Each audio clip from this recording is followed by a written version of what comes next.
আসসালামু আলাইকুম বন্ধুরা, কেমন আছেন? আজ আমি রান্না করব চুই ঝাল দিয়ে গরুর মাংস। তার জন্য কড়াইয়ে পর্যাপ্ত পরিমাণ তেল গরম করে তার মধ্যে 2 কাপ পরিমাণ পেঁয়াজ কুচি দিয়ে দিলাম। আমার মাংসের পরিমাণ 1 কেজি, সেজন্য 2 কাপ পরিমাণ পেঁয়াজ কুচি দিয়ে আমি ভালোভাবে নেড়েচেড়ে বাদামি করে ভেজে নিয়েছি। তারপরে 1 চামচ আদা আর 1 চামচ রসুন বাটা দিয়ে দিলাম। এখন নেড়েচেড়ে একটু পানি দিয়ে ভালোভাবে কষিয়ে নেব। আদাটাকে ভালোভাবে কষিয়ে নিয়েছি যাতে গন্ধটা চলে যায়। তারপরে 1 চামচ করে হলুদ, মরিচ আর ধনিয়া গুঁড়ো দিলাম।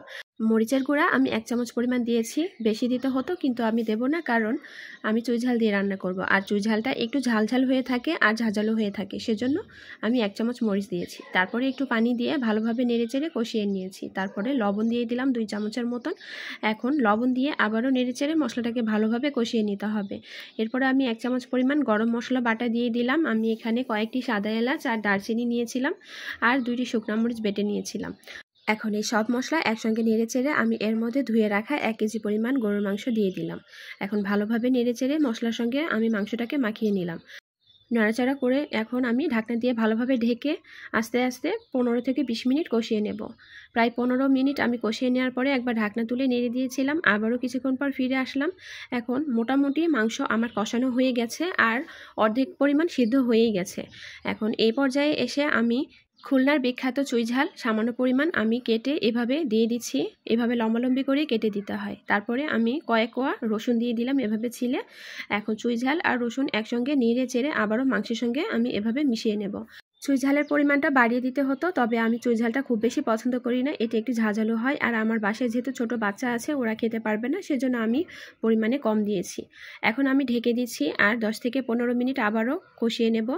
এর মাঝে আমি 2 থেকে 3 বার নাড়াচাড়া করে আবারও ঢাকনা দিয়ে ঢেকে দিয়েছিলাম।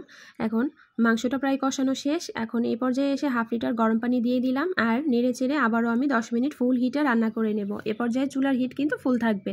তারপরে ঢাকনা দিয়ে ঢেকে আমি 10 মিনিটের মতন রান্না করে নেব। বন্ধুরা, আমার ভিডিওটি ভালো লাগলে অবশ্যই লাইক, কমেন্ট এবং একটি শেয়ার করে দেবেন আর আমার চ্যানেলটি সাবস্ক্রাইব করতে ভুলবেন না। আর অবশ্যই আমার ফেসবুক পেজে ফলো দিয়ে আমার পাশে থাকবেন, আমাকে সাপোর্ট করবেন। ঢাকনা দিয়ে ঢেকে দেওয়ার পরে আবারও 2 থেকে 3 মিনিট আমি রান্না করে নিয়েছিলাম। তারপর মাংস প্রায় সিদ্ধ হয়ে গেছে। এখন আমাকে আর না ঢেকে দিলেও চলবে, আমি এখন ঝোলটা শুকিয়ে নেব। তো এই পর্যায়ে এসে আমি বাকি যে গরম মশলা আমি রেখে দিয়েছিলাম সেটা আমি এখন দিয়ে দেব। আর এই পর্যায়ে এসে চুলার জাল কমিয়ে দিলেও চলবে। আমি এখন মিডিয়াম লো আছে চুলার জালটা দিয়ে রাখবো, কারণ ঝোল মোটামুটি শুকিয়ে আসার দিকে। তো এখন বাকি গরম মশলাটুকু দিয়ে ভালোভাবে নেড়ে চেড়ে আমি আবারও কিছুক্ষণ রান্না করে নেব। এখন নেড়ে চেড়ে কিছুক্ষণ আমি আবারও রান্না করে নেব আর ঝোলটা শুকিয়ে নেব। এ পর্যায়ে কিন্তু চুলার আঁচ মিডিয়াম লো আছে। আর এখন আমি ঢাকনা দিয়ে ঢেকে দেব কিছুক্ষণের জন্য। ফিরে এলাম কিছুক্ষণ পর। এখন আবারও নেড়ে চেড়ে আমি কিছুক্ষণ জাল করে নেব। তরকারির ঝোল অনেকটা শুকিয়ে এসেছে। এখন এই পর্যায়ে আমি কয়েকটা কাঁচামরিচ এর মধ্যে দিয়ে দেব সুন্দর একটা ফ্লেভারের জন্য। কাঁচামরিচের কিন্তু আলাদা একটা ফ্লেভার আছে, সেটা রান্নার শেষে যদি দেয়া যায় তাহলে কিন্তু অনেক সুন্দর একটা গন্ধ আসে। তো আমি দিয়ে দিলাম কয়েকটি কাঁচামরিচ আর আমি এর মধ্যে একটু ভাজা জিরা গুঁড়ো দিয়েছি, সেটা স্কিপ করা হয়েছে, দেখানো হয়নি। বন্ধুরা, আপনারা কিন্তু অবশ্যই ভাজা জিরা গুঁড়ো দিতে ভুলবেন না। আমার রান্না শেষ হয়ে গেছে বন্ধুরা, আমি এখন চুলা বন্ধ করে দেব। বন্ধুরা, এই হচ্ছে আজকের রান্নার ফাইনাল লুক। কেমন হয়েছে জানাতে ভুলবেন না, আমি আপনাদের কমেন্টের অপেক্ষায় থাকব। আপনারা ভিডিওটি ভালো লাগলে অবশ্যই লাইক করবেন, কমেন্ট করবেন এবং আমার পাশে থাকবেন। সবাই অনেক অনেক ভালো থাকবেন। আসসালামু আলাইকুম।